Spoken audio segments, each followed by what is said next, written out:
자, 사조를 보시면은 상관격이죠, 그죠? 좌측에 임수를 내놨으니까 당령을 했네요.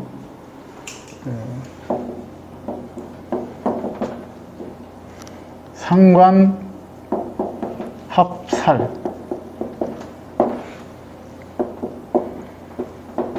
상관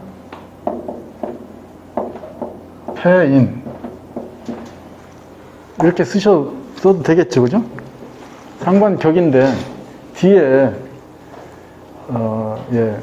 무술이라고 하는 인성이 백그라운드로 아주 강하게 자리를 하고 있네요. 상관 합살하는 것, 상관 패인한 거, 이 사주의 전부예요, 그죠?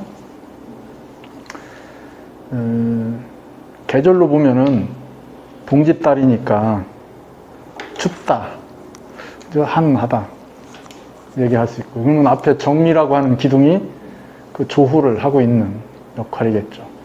조상복이 남다르다, 이렇게 얘기해도 되겠고요. 상관 합살이니까 대처능력, 이 상관 합살한다는 것의 기본 특징이 살을 다루는 능력이라는 뜻이에요. 식신제살과 상관합살의 차이. 식신제살은 문제를 정면 돌파한다. 상관합살은 위기 상황의 극복 능력이 뛰어나다. 문제를 먼저 해결하고, 지금 문제를 해결하고 해결하고 보는 거예요. 만약에 병으로 얘기한다면은 지금 당장 아픈 걸 해결하는 게 상관합살이고요. 식신제살은 완전한 치료를 요구하는 거예요. 달라요, 그래서. 어느 방법이 좋다가 아니고요. 그러면 당연히 상관합살을 하게 되면은 정치적인 부분들이 굉장히 발현이 잘 되겠죠. 대응하는 거니까요. 자, 그러면 상관 입장에서, 상관 임수 입장에서는 이게 재죠, 재. 상관의 몫이잖아요. 상관의 몫. 정임 합했으니까 상관 입장에서는 저게 정재라고요. 그러니까 임수라고 하는 입장에서는 내가 책임져야 되는 것. 긍정적으로 얘기하게 되면 책임져야 되는 거고, 더 긍정적으로 얘기하면 내 거. 그러니까 상관으로 뭔가를 하는 것, 그게 내 것으로 작용하는 거고요. 그게 일간 기준으로 가면은 상관 합살로 나타나겠죠. 상관이 살과 합을 했다는 것은 그 상관의 역할이 주어져 있다는 뜻이에요, 이렇게. 상관의 목적이 분명하다. 저걸 좀 더 심리적 부분까지 들어가 본다면은, 내가 상관으로 뭔가를 했는데 그 결과가 저 정임 합으로 나타난다는 뜻이잖아요. 그러면 그렇게 돼야 되는 거예요. 내가 정한 대로. 그 외의 것을 잘 인정하지 않는다. 이렇게 보시면 되겠고요. 상관 패인은 상관을 쓰기 위한 자격이죠. 출중한 능력을 갖추고 있다. 공부를 잘한다. 어느 분야의 전문가로서의 자기 능력을 극대화한다. 그렇게 보시면 돼요. 그럼 이 사주는 신금이 임수에 의해서 자기 능력을 극대화하고 있죠, 그죠? 이렇게 나가는 게, 그래서 그 부분을 보시면 돼요. 이런 구성을 지금 이게 큰 틀로 본 거고요. 자, 토를 설하면은, 토를 설한다. 그럼 생수가 연결되겠죠, 그죠? 토를 설하려면 금이 왕해지야죠. 그럼 금 왕해질 때 뭐 하겠어요?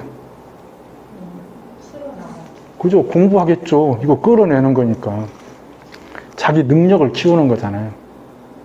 여기는 축종의 신금으로 나와 있어서 저 신금이 약하지 않아요. 나름 자기 힘을 갖고 있고요. 그 근거에 갖고 있는 게 방국을 이루고 있어서 세력을 형성하는 세력의, 그러니까 세력, 해자축이라고 하는 세력을 자기가 영역을 한정했잖아요. 자기 자리에, 거기서 나온 신금이라는 뜻이에요. 그러면 이 구성에서 수가 왕해지면은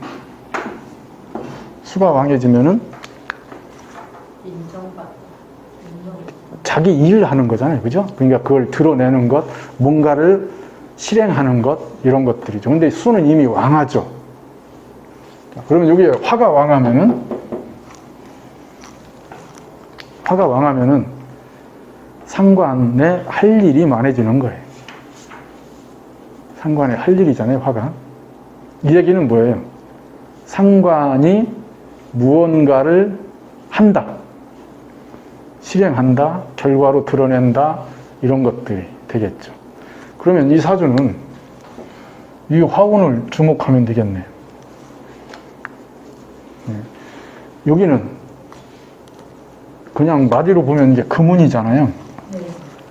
금이라고 하는 운은 대체적으로 자기 완성의 운이죠. 인성을 끌어내는 자기 완성의 운이에요. 자, 목이 오면 어떻게 될까요? 목. 이런 구성에서 지금 화는 상관의 역할이 정해지는 거, 역할이 많아지는 것, 할 일이 많아지는 거고요. 자, 목이 오면은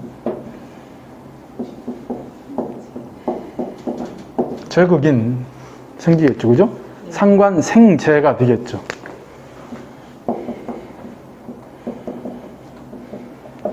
상관 생재가 되면은 자기가 저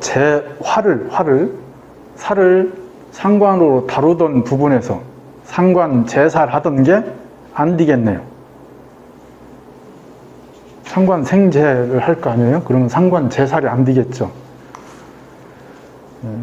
그러면은 그런 거에 갈등이 생겨요. 그냥 자기가 하고자 하는 걸로 뭔가가 진행되지만은 저 살에 노출될 수 있는 것, 살의 컨트롤이 자기 뜻대로 잘 안 되는 것, 이런 것과 연결될 수 있습니다.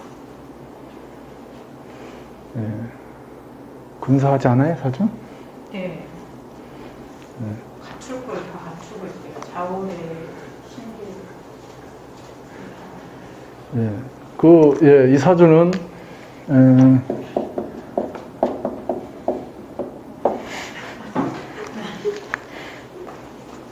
우암 선생 사주입니다.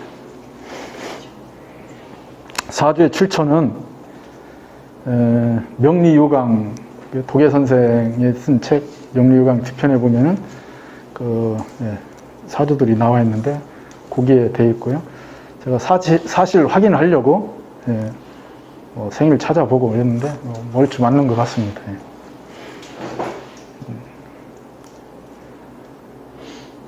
우암 선생은 뭐 다 아시죠? 서인의 거두, 나중에는 다 노론의 영수가 되고요. 우암 시대 전과 후가 달라져요. 우암에 의해서 노론이 정권을 장악하고 그 뒤로 한 번도 노론의 정권이 사라진 적이 없어요. 뭐 중간중간에 조금 뭐 갈등은 있고 이러지만은 기본적으로 후반으로 갈수록 노론 일당 체제로 정권이 진행이 됩니다.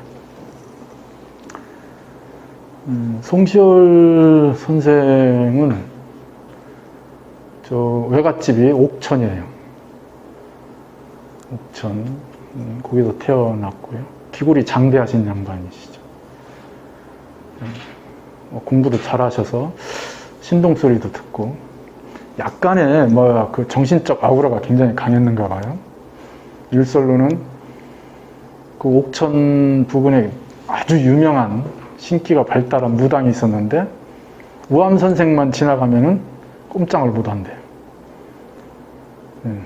자기 안에 있는 신이 움직이질 못한대. 그 정도로 아주 강력한 아우라를 갖고 있던 양반이셔요. 83세에 제주도 귀향 갔다가 오면서 정읍에서 사사를 받죠. 사약을 먹고 정읍에서 죽습니다. 숙종 때 일이고요. 그러니까 그 부분을 보시면은 이 양반이 어떤 분인가 충분히 이해하실 수 있어요.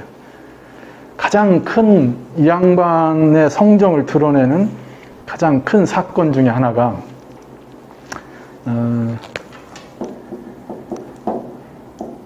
윤휴라고 하시는 분이 있어요. 호가 백호이고요. 이분은 남인의 영수급이 되죠. 처음에는 그러한 당과 상관없이 굉장히 서로 친했던 분이시고 서로를 인정하는, 학문적 경지를 인정하는 그런 관계였었죠. 윤휴가 중용에 이렇게 이런 주석 달면서 주자를 비판을 해요. 진리를 얘기하는데, 성인의 말씀을 얘기하는데 어떻게 주자만 옳을 수 있냐. 송시열은 오로지 주자예요. 오로지 주자입니다. 공자님이 다시 오셔도 주자 말씀을 바꿀 수 없다. 이렇게 생각하시는 양반이 송시열이에요. 주자 중심의 사유체계를 형성했고, 그래서 윤휴와 갈등을 갖게 되죠. 윤휴는 그런 쪽에서 굉장히 자유로우신 분이었어요. 그것 때문에 이쪽 서인들이 송시열을 중심으로 모이죠. 송시열과 친구예요. 윤선거, 아들이 윤증, 이 양반 호가 명제, 윤증이고요. 친구이고, 송시열과 친구이고, 같이 공부를 하죠. 동문수학 했던 사이이기도 하고요. 근데 이분은 윤휴를 두둔해요. 그래서 결국은 송시열하고 거리가 생기게 되고, 병자호란 때, 윤선거만 살아서 돌아오죠. 도망해서. 사실 그 안에 내막은 좀 다른 부분들이 있는데, 윤선거 선생이 돌아가시고 아들이 윤증은 송시열한테 배워요. 그러니까 친구니까 송시열한테 가서 배우죠. 송시열한테 아버지 행장을 써달라고 그러죠. 근데 그 병자호란 그 부분에 대해서 수정을 해달라. 이렇게 간곡하게 얘기를 하는데 안 받아줘요. 그 도망간 것처럼 아주 격화시켜서 그렇게 행장을 씁니다. 싸우죠, 이게. 그래서 서인 안에서 이쪽은 노론이 되고요. 여기는 소론이 돼요. 윤증을 기점으로 나눠지죠.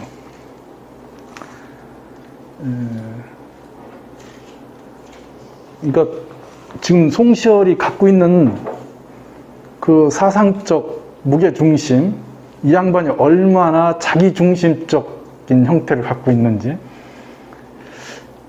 저는 그렇게 생각해. 저도 그게 잘 안 되지만 학자라면은 자기 소신을 지키고 그걸 피력을 해야죠.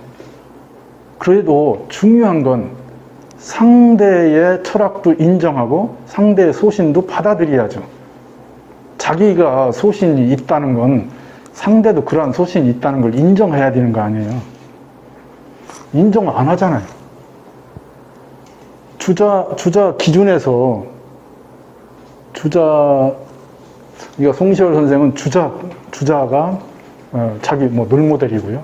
주자에 아주 심취해 있는 주자적 사유체계에 자기 틀을 갖추고 있는 그런 형태가 됩니다. 그러니까 그런 부분에서 아주 완고한 사람이란 뜻이에요. 예.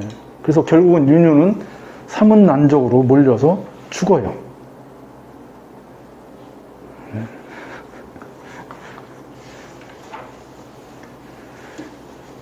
예. 이 윤중 선생은 저 논산에 윤중 고택이 있어요. 명절 고택.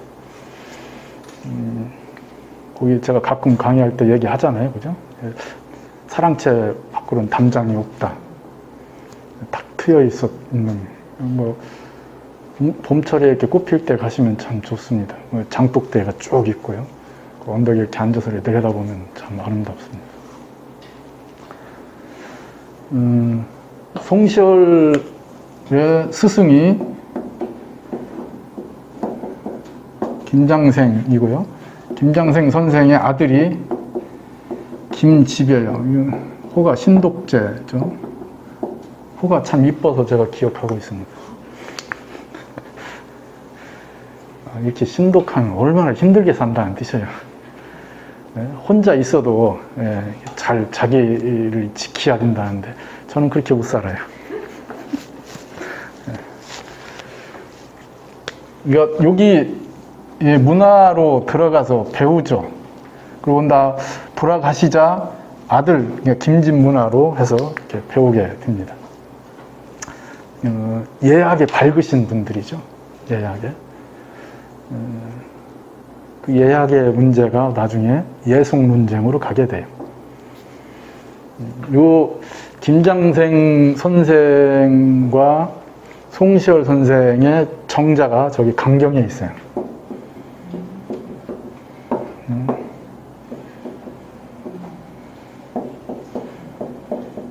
이게 김장생 선생의 정자이고 팔궤정이 저 송시열 선생 정자예요. 강경 보면 그 큰 황산대교가 전두환 때 황산대교가 만들어져 있고요. 그 건너기 전에 옛날에는 그 나루터였었고요. 거기에 이 두 개보다 더 유명한 음식점이 있어요. 황산옥이라고요. 여기는 봄철에 가면은 거기서부터 저 군산 그 사이에 나는 우어라고 하는 게 있어요. 우어회. 저기 섬진강에 나는 은어 같은 거죠. 거기서 만나요. 우어회.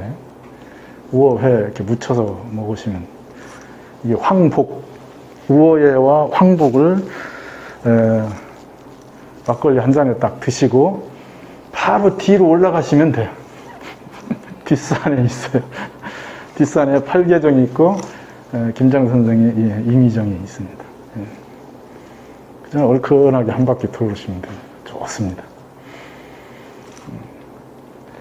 위치를 보면은 팔계정이 위에 있어요. 경치도 풍광도 좋고 스승과 옆에 있고자 정자를 졌다고 하죠. 거기서 강압도 하고 그랬다고 하는데 금강이 이렇게 보이고 암벽이 뒤로 이렇게 쳐져 있고 해서 풍광이 아주 좋습니다. 근데 그렇다고요?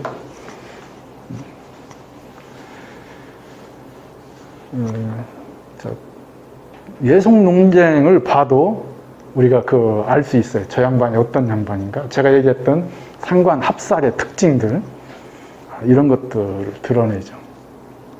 우리가 알고 있는 예송 논쟁은 그냥 상례의 형식 갖고 얘기하는 게 아니고요.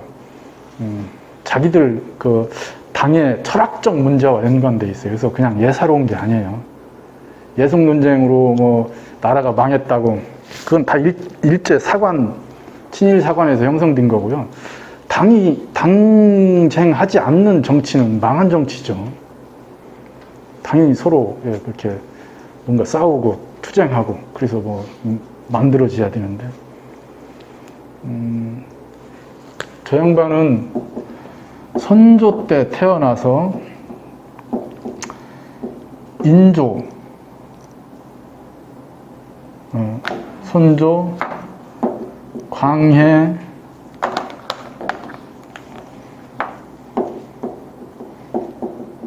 인조, 효종, 현종, 그 다음에 숙종.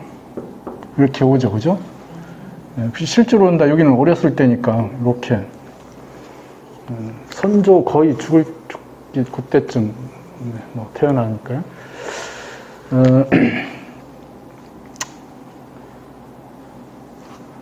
여기 우리가 알고 있는 복림대군이 있죠, 그죠? 소현세자, 복림대군.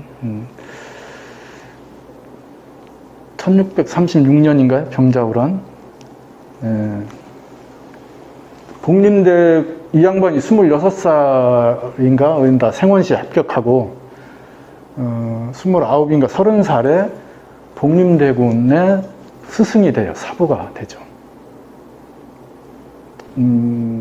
공부 잘했던 양반이셔요. 그리고 뭐 그 실력도 출중하시고요. 그 다음 해에 병자호란이 일어나요. 정묘호란은 1627년이 정묘호란이 일어나고 근 10년 가까이, 9년, 10년 될 때 병자호란이 또 일어나는 거잖아요. 이때 병자호란에 의해서 복림대군과 수현세자가 연경의 인질로 가잖아요. 원래 이렇게 선생이면은 따라가야 돼요. 사부면 따라가야 되거든요. 안 가요. 왜 안 갔는지 이유는 없어요. 그러고 아마 그 인질 생활을 한 8년인가 하는데 그 동안 거의 10년 가까이를 그냥 낙향해서 공부하고 강학하고 가르치고 하는 거죠. 가르치는 건 탁월하잖아요. 상관 폐인 돼 있는 상관격으로 하는 구성이니까요. 이게 효종이잖아요. 복림대군이 효종이죠. 효종하면 생각나는 게 뭐예요? 북벌, 이완대장. 우리 야사에 많이 나오잖아요. 효종은 정말 북벌을 하고 싶어 했어요. 그리고 송시열이 북벌을 강조하죠. 그래서 봉사를 써요. 이렇게 상소를 올리는데 딱 봉해서 올리는. 그래서 처음에 기축봉사를 올리고요. 효종 1년, 효종이 등극했을 때 기축봉사. 그 뒤에 한 10년 뒤에 기후봉사를 또 하죠. 근데 이게 그 봉사를 하는 게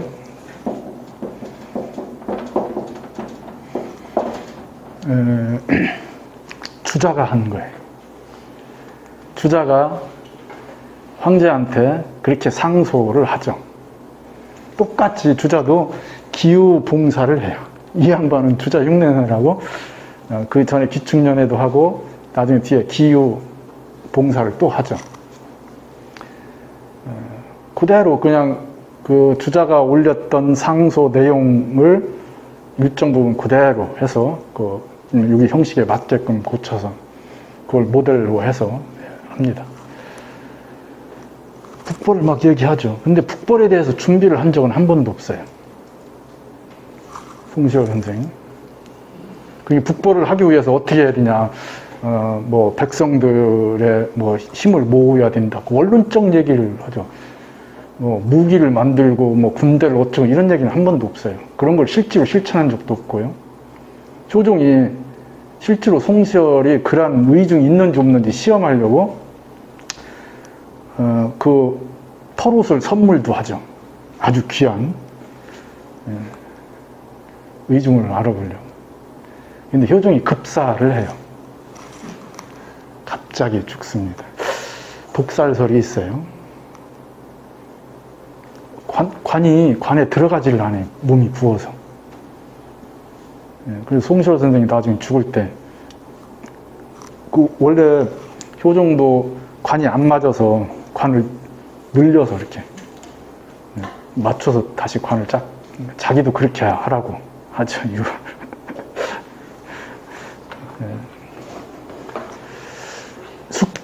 이렇게 오죠. 현종 때는 거의 출사를 안 해요. 현종 때는 거의 출사를 안 하고요.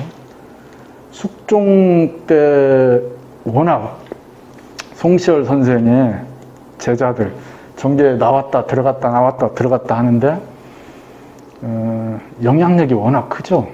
제자들이 송시열 제자들이 정계에 꽉 차 있거든요.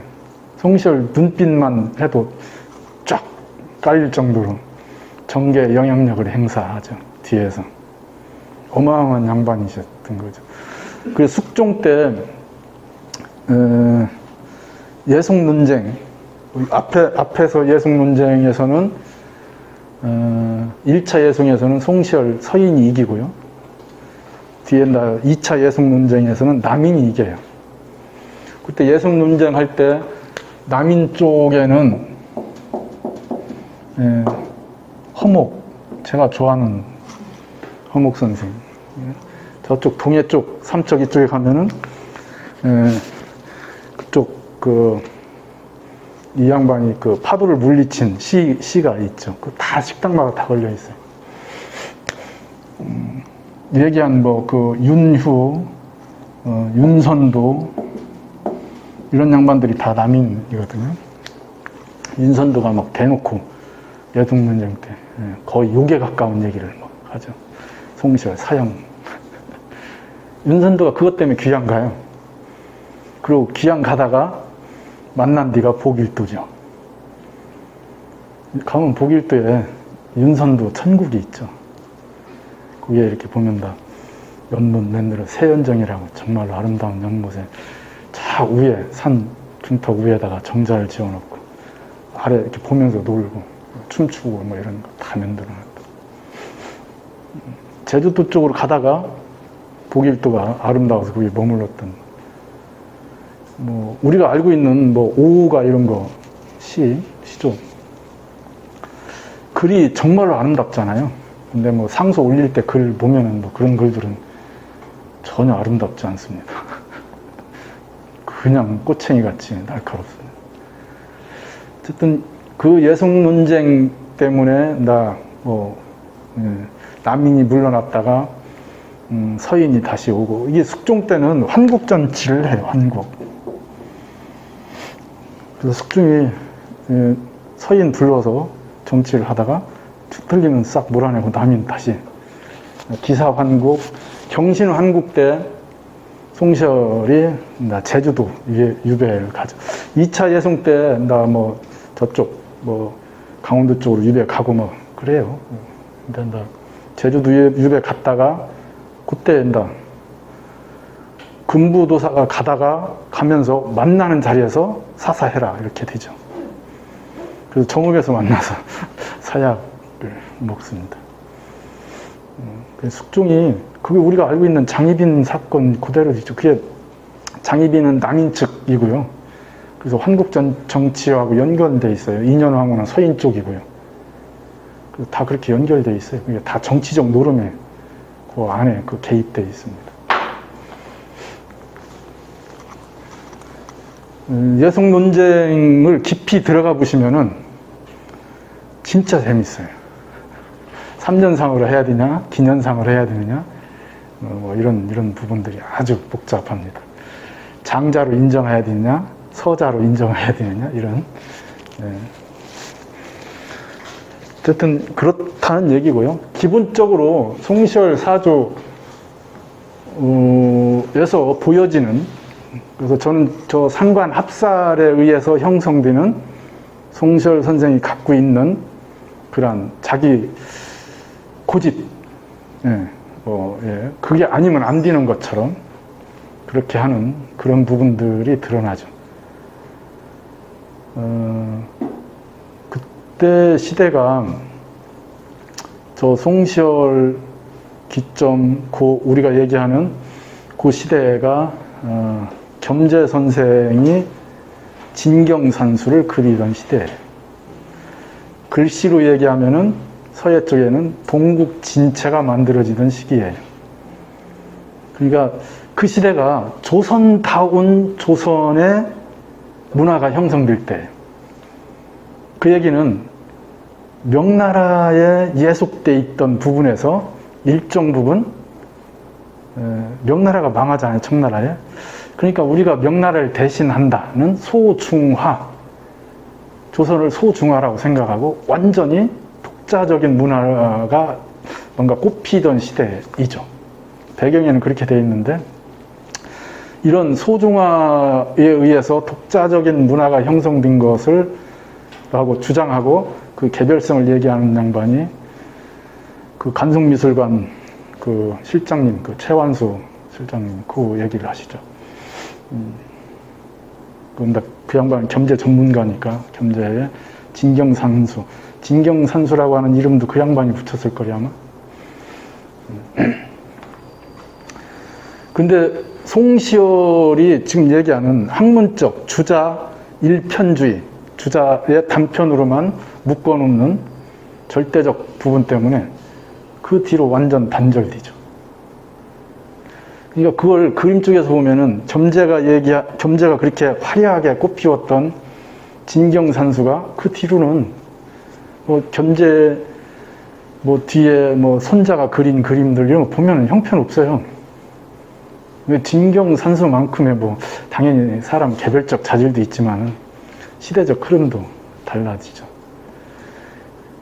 그러니까 그 송시열에 의해서 우리나라의 그 학문적, 예술적, 사상적 부분이 경색된다는 뜻이에요. 그리고 그게 더 내려오면은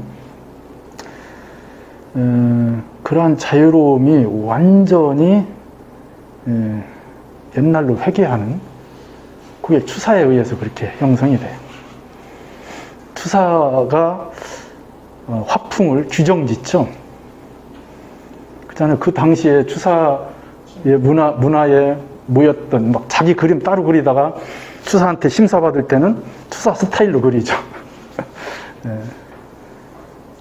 그러한 형태들이 있습니다. 어쨌든 저는 송시열 선생이 조금만 유연했더라면은 그러한 부분들이 달라졌을 텐데, 그러니까 서인이 갖고 있는 게 주자 일편주의를 만들었던 것 중에 하나가 저 송시열로부터 시작됐고, 그 나머지는 저 송시열 선생의 제자 그룹들이 실제로 정권을 장악하고 그게 지속되니까 송시열은 바로 송시열이 죽고 나서 또 환국이 일어나요. 그래서 바로 복원되고 송시열이 높여지고 문정이라고 하는, 그 문정하고는 다르고요. 문정이라고 하는 시호를 받습니다. 옛날 조선시대 때 학자들한테 임금이 내리는 시호 중에 가장 높은 게 문자가 앞에 붙는 거예요. 그래서 송시열을 최고의 위에다 놓죠. 유학자 반열에 최고의. 그래서 우리나라 문집 중에 자자가 붙은 문집, 송자, 대전. 본인도 자자가 붙기를 바랬던 것 같아요. 그런 성향은 인성이 너무 많아서 그런 거예요? 아니요, 이거 아까 얘기했던 상관 합살. 그것 때문에. 예. 상관이 자기가 저 정임 합돼 있던 뭔가 자기가 목적하는 게 뚜렷하잖아요. 예. 그래서 저 인성이 왕한 것은요, 상관을 쓰기 위한 조건들이에요. 저건 배우고 갖추고 만들어진 거죠. 그래서 저건 상관 폐인이고요. 그러니까 상관 합살이 만들어놓은, 상관으로 살을 다루는, 그러니까 이 부분이 화운으로 가장 강하게 왔을 때 이분이 실제로 정계에서 영향력을 강하게 행사할 때이죠. 이 뒤로 갑진대운 83세에 돌아가시니까 83세인데도 정정하셨어요. 사약을 한 그릇 드시고도 안 돌아가셨어요. 세 그릇인가 드셨다고. 야사에는 나는 이거 먹어도 안 죽으니까 나는 학문을 맞고 먹겠다. 뭐 그래서 먹고 스스로 죽었다고 이렇게 얘기하는 야사도 있고, 야사에는 별 얘기가 많으니까 갑진대운 끄트머리쯤에 아마 돌아가셨을 거예요. 그러니까 이 화운이 정치적인 역량을 가장 극대화시켰던 때이죠. 저 뭐예요, 저게? 살이죠, 살. 상관 입장에서는 제이고요. 그러니까 그러한 것들, 자기 주장이 아주 강한, 당연히 인성이 왕한 것도 그런 거에 한 일편이기도 하죠. 자기 틀, 영역이 강한. 예. 아까 얘기했듯이 윤효도 그런 얘기를 해요. 윤효하고는 다 그렇게 토론을 하고 뭐 이러면서 윤효는 절대로 지지 않죠. 내가 이렇게 수정한 것은 주자가 아니고 공자님이 살아서 돌아오신다면은 충분히 인정할 것이다. 주자는 아니라고 하지만 공자님은 인정할 것이다. 이렇게 얘기를 하죠. 남인 쪽은, 아까 서인 쪽은 주자 중심이었지만은 남인 쪽은 주자는 성리학이잖아요. 신유학이거든요. 이게 성리학이고, 이 성리학은 사서, 삼경 중심이잖아요. 그죠? 사사와 삼경. 근데 이 이전에는 육경이 중심이에요. 사서가 없죠. 사서는 주자에 의해서 형식화된 거니까요. 근데 남인 쪽들은 이렇게 육경 중심이에요. 그러니까 신유학이 아니고 고법유학이죠. 옛유학. 원래 그러니까 근본유학 뭐 이런 식의 표현을 하는데, 그러니까 허목선생 이런 양반들은 이쪽에 더 밝으셔요. 해석 체계가 다르죠. 이게 다르죠. 예. 이 성리학은 북송 때 그 주도니로부터 시작하거든요. 그 주도니에서 주도니 제자였던 정호, 정이천 선생에 의해서 발전하고, 그게 남송으로 넘어와서 주자에 의해서 완성이 되는 것이 됩니다. 남송으로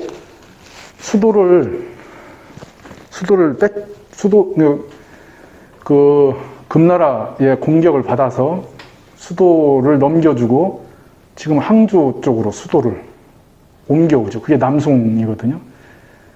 주자가 주장하는 게 그걸 극복하는 방법들, 정신적, 철학적 무장, 이게 주자의 핵심이거든요. 그 송시열이 우리가 병자호란을 겪으면서 우리가 갖춰야 될 것들, 그 상황과 똑같이 매칭을 시켜서 주장했던 거예요. 그래서 저는 그런 부분이, 만약에 이 양반이 조금만 유연한 철학적 사유체계를 가졌더라면 조선 후대가 달라졌을 거다, 이런 생각을 해보죠.